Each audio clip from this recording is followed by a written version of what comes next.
वहां पर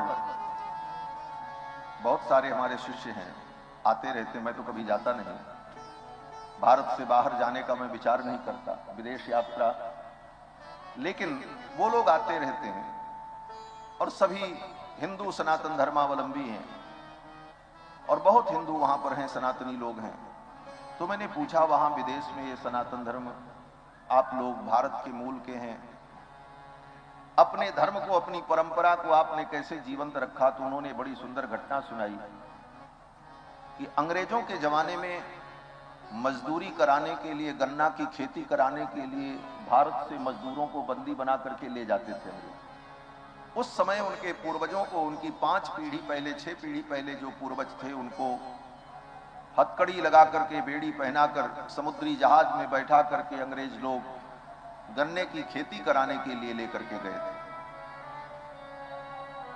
घर परिवार यहीं छूट गया, कोई पुरुष गया, कोई स्त्री गई, कोई अपना नहीं गया, न कुछ यहां से लेके जा सकता। वो कहते थे कि उन्हीं के उस समाज में, उन मजदूरों में कोई एक व्यक्ति थे, राम जी के परम भक्त।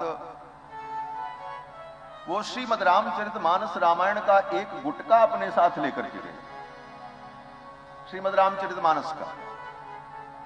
और वहां जाने के बाद फिर कभी आशा नहीं थी कि हम भारत लौट करके आ पाएंगे। वहीं आपस में विवाह शादी संबंध, संतानोत्पत्ति होती रही, खाते कमाते रहे।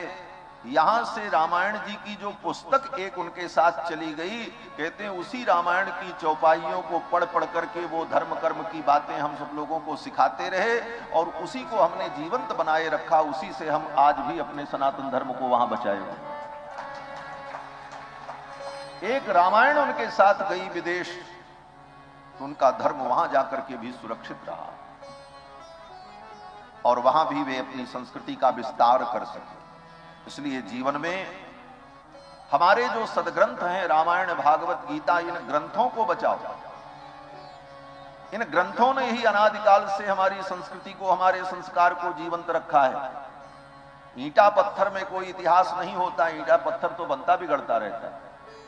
ईंटा पत्थर और ये बाहरी आकार प्रकार, भौगोलिक परिस्थितियां, ये सब बदलती रहती हैं, बनती बिगड़ती रहती हैं, सृष्टि का क्रम है।